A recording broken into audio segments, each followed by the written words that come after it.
बच्चों कल हमने यहाँ तक कर लिया था कि अगर आप अपना डाटा एक दूसरी फाइल में, है ना, किसी फाइल की हेल्प मतलब कैसे सेंड कर सकते हैं with the help of, we have two option, है ना।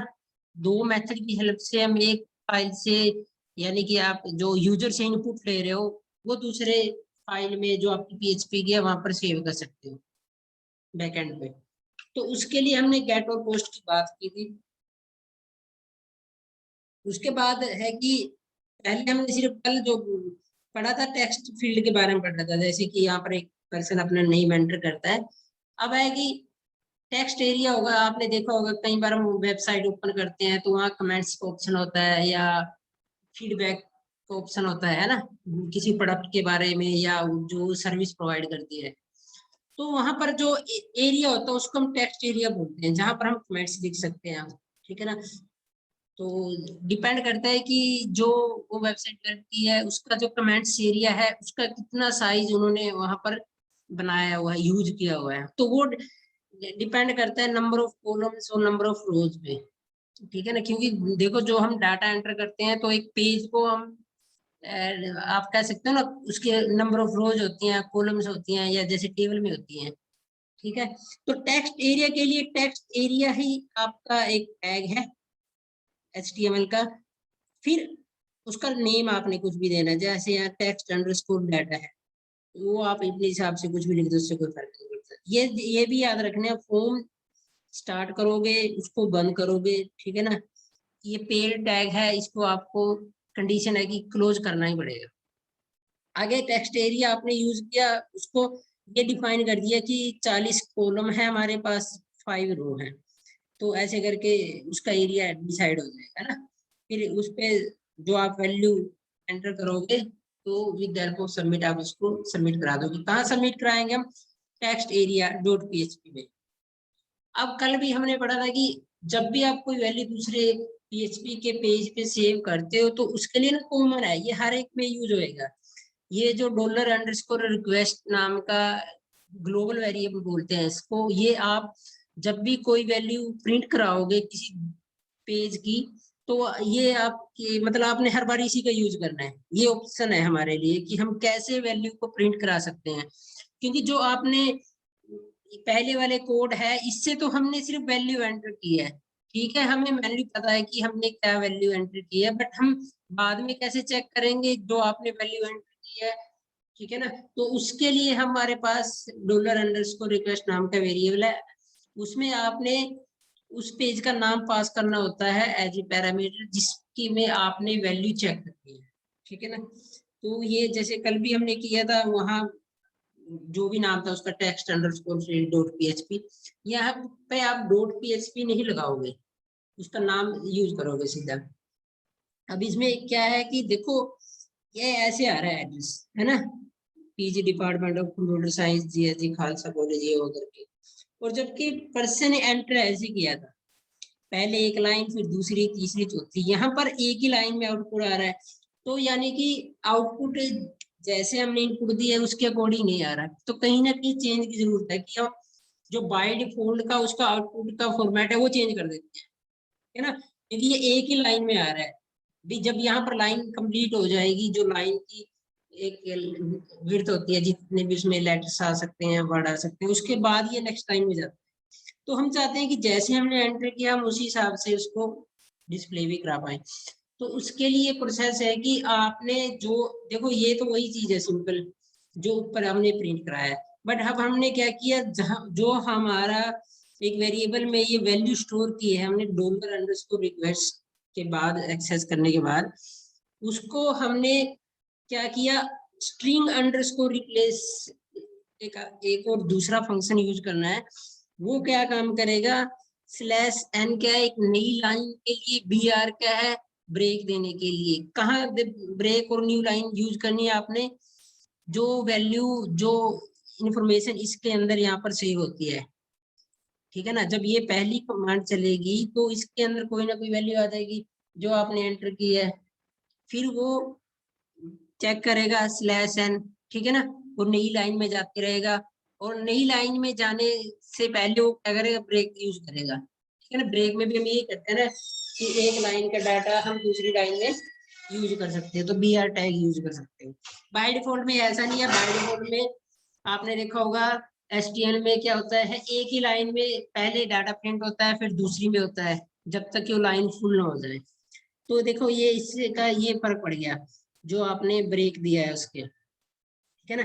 जैसे हमने एंट्री की थी वैसे ही हमारे पास उसका आउटपुट आ रहा है। आगे बच्चे चेक बॉक्स। चेक बॉक्स में क्या होता है कि अ, हमारे पास मल्टीपल चॉइसेस होती हैं, मतलब हम एक से ज्यादा जब किसी चॉइस को सिलेक्ट करना चाहते हैं, जैसे मान लो यहाँ पर न्यूज़पेपर का एग्जांपल डाला हुआ है, तो न्यूज़पेपर आप कोई भी पढ़ सकते हो, जरूरी तो नहीं है ना, ठीक है ना। तो वहां पर हम चेक बॉक्स का यूज करते हैं। चेक बॉक्स में आपको जब एक से ज्यादा चेक करना है, टिक करना होता है ना, जैसे आप कोई फॉर्म फिल करते हो, जैसे ऐसा होता है ना, सिटीजनशिप कहाँ की आपकी, है ना, या डिस्ट्रिक्ट वाइज होता है, तो वहां पर हम सिर्फ एक ही चीज सिलेक्ट करते हैं ना। बट कई बार ऐसा भी हो सकता है कि हमारी जो इंफॉर्मेशन हम एंटर कर रहे हैं उसमें कोई कंडीशन नहीं होती, आप 2 4 6 जितनी भी वहां पर हैं सभी को भी सिलेक्ट कर सकते हो, एक भी सिलेक्ट कर सकते हो। तो जब वो ऐसी कंडीशन आ जाती है तब हम चेक बॉक्स का यूज करते हैं, ठीक है ना। जैसे चेक बॉक्स किया the Tribune, Indian express, Hindustan time, the Hindu, ये वो करके, तो यहाँ पर आप देखोगे कि ये ऑप्शन आ गया है। तो उसने क्या किया, एक या दो सिलेक्ट किया और वैल्यू को सबमिट कर दिया, ठीक है ना। अब बात आती है कि पहले हमने $_ से प्रिंट कराई थी वैल्यू। अब बात आती है कि हमने $_ से कैसे प्रिंट कराई है, क्योंकि अब हमारी वैल्यू एक से ज्यादा पे है, ठीक है ना। तो उसके लिए सबसे पहले तो हमने चेक बॉक्स को चेक करना है। इन सेट से ये पता चलता है कि आपका चेक बॉक्स क्लिक हुआ है या नहीं किया, आपने वहां पर उसको टिक किया या नहीं किया, है ना। देखो यहाँ पर अगर हम देखें तो 2 पे टिक किया हुआ है। तो ईच सेट ये चेक करता है कि $_ में जो यहाँ पर चेक का नेम आएगा, जैसे यहाँ 1 आया है, फिर 2 आया, 3 आया, 4 आया, कि वो चेक है या नहीं है, उस पर टिक किया हुआ है नहीं किया हुआ है। अगर किया हुआ है तो वो उसकी वैल्यू को प्रिंट कराएगा, ठीक है ना। ये देखो यहाँ पर 2 प्रिंट हो गए, क्योंकि वहां पर हमने टिक ही 2 पे किया था। तो इस सेट ने ये चेक किया कि कौन सा चेक बॉक्स पे टिक किया हुआ है, आपने सिलेक्ट किसको किया आपने, ठीक है ना। तो पहले इस सेट काम करेगा, कहाँ से इंफॉर्मेशन यूज करेगा, वो $_ में जो नेम आप यहाँ पास करोगे, तो ये नेम आपका सेम होएगा जब आप चेक बॉक्स बनाओगे। जैसे यहाँ चेक बॉक्स का नेम क्या है, 1 है, 2 है, 3 है, 4 है, टाइप इनके चेक बॉक्स ये सेम ही रहेगा, वैल्यू जो आपने वहां पर शो करनी है, जो एंटर करानी है। अब रेडियो बटन होता है जब हमने एक पे मतलब कि हमारे पास ऑप्शन ज्यादा है बट आपने सिलेक्ट एक को करना है। चेक बॉक्स जब आपको एक से ज्यादा सिलेक्ट करना है, रेडियो बटन तब यूज होता है जब आपने सिर्फ एक पे क्लिक करना है। जैसे सैलरी है तो सैलरी आपकी एक ही हो सकती है ना, जैसे यहाँ एग्जांपल डाला है 10,000, 50,000, 1 लाख, ये वो करके जो भी है, ठीक है। तो इसमें भी सेम है, radio name is input name is equal to radio, है ना। तो हमने इसको नाम दे दिया, जैसे रेडियो, इस टाइप इसका रेडियो ही है, यहाँ पर इसकी वैल्यू है। अब इसमें ये आ गया, सबमिट कराओगे तो आप इसमें भी इस सेट से चेक करना पड़ेगा। अब यहाँ पर रेडियो एक ही है, देखो वहां पर हालांकि हमने एक से ज्यादा ऑप्शन किया है, बट यहाँ पर नाम ही हमने सेम यूज किए हुए हैं, क्योंकि रेडियो सिलेक्ट ही एक होएगा, है ना। इज सेट में जो आपको एक वैल्यू मिलेगी वो सिंगल ही मिलेगी, तो उसके नेम से कोई ज्यादा फर्क नहीं पड़ेगा। चेक बॉक्स के नेम अलग अलग इसलिए रखे गए थे क्योंकि वो सिलेक्ट भी एक से ज्यादा ही होंगे, तो वो एक से ज्यादा सेट हो सकते हैं एक टाइम पे, तो उनका नाम आपको अलग अलग ही रखना पड़ेगा, ठीक है ना, जब आप उनको डिक्लेयर करोगे। रेडियो बटन में ऐसा कोई वो नहीं है, नेम इतना मैटर नहीं करता, बट नेम आपको देना जरूर है, वो कंडीशन है, क्योंकि जब आप इसको एक्सेस करोगे तो वो देखा जाएगा कि कौन सा नेम आपने यहाँ पास किया हुआ है एज ए पैरेंट। तो इच सेट चेक करेगा कि कौन सा रेडियो आपका सिलेक्ट है, टिक किया हुआ है उसमें। हो सकता है कोई रेडियो बटन आपने सिलेक्ट भी नहीं किया हो,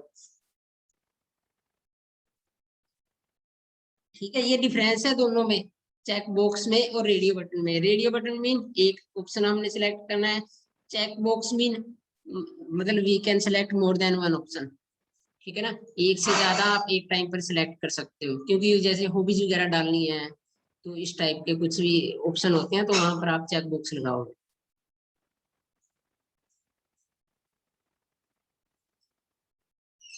सिलेक्ट होता है जब हम ड्रॉप डाउन लिस्ट का यूज करते हैं। देखा होगा ना कि कई बार हम जब जैसे कंट्री पे किसी फॉर्म को फिल करते हैं, वहाँ कंट्री का ऑप्शन आता है तो सारी कंट्री या पंजाब की डिस्ट्रिक्ट आ जाती है। अगर कोई हम एक स्टेट वाइज की बात करें तो वो सारी हमें शो हो जाती हैं एक ही टाइम पे, है ना। तो उनमें से आपने सिलेक्ट करना होता है। तो सिलेक्ट बॉक्स का ऑप्शन होता है जब आपने ड्रॉप डाउन लिस्ट बनानी है, वो उनमें से आप सिर्फ एक ही सिलेक्ट कर सकते हो, ठीक है ना। तो तब आप सिलेक्ट बॉक्स का यूज करोगे। इसमें नेम, सिलेक्ट बॉक्स में नेम आपने जैसे यहाँ हॉबी लिखा है, जो भी लिखो उससे डिफरेंट ऑप्शन आपने डालने हैं। ऑप्शन कौन से होंगे? जो as a drop down list generate होगी जिनके नियम से, ठीक है ना। तो वो ऑप्शन में आप जितने पास करोगे तो वहां वो शो हो जाएंगे।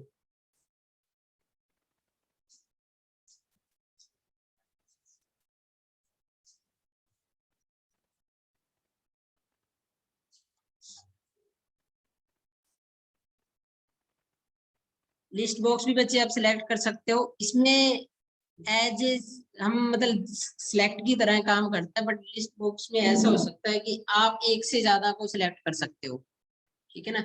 अगर हम अकेले सिलेक्ट की बात करते हैं तो वहां पर हम मोर देन वन ऑप्शन में से एक ही वैल्यू सिलेक्ट करते हैं। और जब हम उसकी बात करते हैं लिस्ट बॉक्स की, तो हमारे पास ऑप्शन तो नंबर होते हैं, अब सिलेक्ट भी एक से ज्यादा यूज कर सकते हो, ठीक है ना। लिस्ट बॉक्स एक तरह से सिलेक्ट का ही पार्ट है, उसी की तरह काम करता है, बट इसमें क्या है, हम सिलेक्ट को यूज करते हैं एज ए मल्टीपल पर्पज के लिए। सिंपल सिलेक्ट में आप सिर्फ एक मतलब एक ही ऑप्शन सिलेक्ट करोगे, और अगर सिलेक्ट आपका लिस्ट बॉक्स में यूज हो रहा है तो वो आप एक से ज्यादा सिलेक्ट कर सकते हो। जैसे यहाँ रीडिंग, डांसिंग, कुकिंग वुकिंग जो भी एग्जाम्पल डाले हुए हैं तो आप उसको यूज कर सकते हो।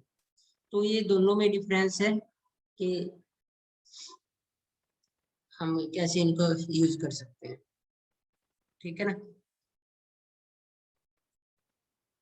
पासवर्ड में बच्चे, पासवर्ड का एग्जांपल होता है कि आपने पासवर्ड जैसे आप वैल्यू एंटर कराते हैं, पासवर्ड अगर हम यूज करते हैं तो आप देखोगे हमेशा वो डॉट डॉट की फॉर्म में ही आता है। आप कहीं पर भी अप्लाई करते हो या हम कोई पासवर्ड जनरेट करते हैं, वो हमेशा इनक्रिप्टेड फॉर्म में ही होते हैं, ठीक है ना। तो फॉर्म को इससे पता चल जाता है कि जो आपने टाइप पास किया ना वो पासवर्ड है, इसलिए उसकी वैल्यू डॉट डॉट हो गई, ठीक है ना। हमने यहाँ कोई अलग से ऑप्शन थोड़ी ना डाला है कि हम जो पासवर्ड में वैल्यू डाल लेंगे वो डॉट डॉट में कन्वर्ट हो जाए, है ना। तो उसके लिए क्या है, क्योंकि जब आपने फॉर्म का यूज किया तो उसमें जो आपने इनपुट एंटर की है वैल्यू, उसका टाइप पे डिपेंड करती हैं सारी चीजें, ठीक है ना। जैसे आप टेक्स्ट वैल्यू है तो आप टेक्स्ट को आप बताते हो, चेक बॉक्स है तो चेक बॉक्स लिखते हो। तो पासवर्ड का मतलब है कि जो वैल्यू आप एंटर करा रहे हो, दो चार वर्ड अल्फाबेट जो भी है आपके, वो डॉट में कन्वर्ट हो जाती है। वो किसकी हेल्प से होती है, हमने यहाँ पर बता दिया फॉर्म को कि इसकी जो वैल्यू होगी वो पासवर्ड की फॉर्म में होगी, और पासवर्ड का फॉर्म क्या है, डॉट डॉट। इसलिए वो आप स्क्रीन पे देख रहे हो जो एग्जांपल है, उसमें ये वैल्यू डॉट डॉट शो करता है ना। किसी भी साइट पे आप जनरेट करो, किसी भी ऐप पे आप पासवर्ड जनरेट करो, तो वो बाय डिफॉल्ट में ही हम देखते हैं ना डॉट डॉट में कन्वर्ट हो जाता है। हालांकि वहां पर एक ऑप्शन भी होता है कि शो कर सकते हो आप साथ में, बट वो सिर्फ हम खुद के चेक के लिए होता है कि आप जो वैल्यू एंटर कर रहे हो वो सही है नहीं सही।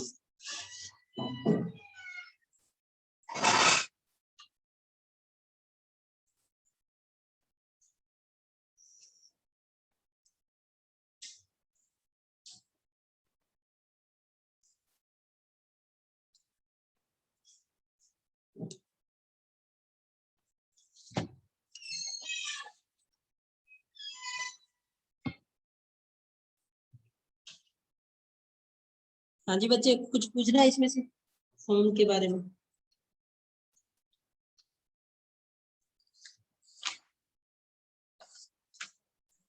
No sir. सर हाँ जी बच्चे हेलो बोलो। सर, जिस तरह आपने बोला वो शो पासवर्ड को पाने के लिए, उसके लिए कोड क्या होगा? वो बच्चे देखना पड़ेगा यार PHP में क्या कोड होगा उसका। ठीक है सर। देख के बताऊंगा मैं, कोई बात नहीं अगर मिलता है। ठीक है। रोल नंबर 14 है, 5 है, 8 है, 10 है, 13 है, 31 है, 32 है, 28 है, 7 है, 18 है, 22 है, 6।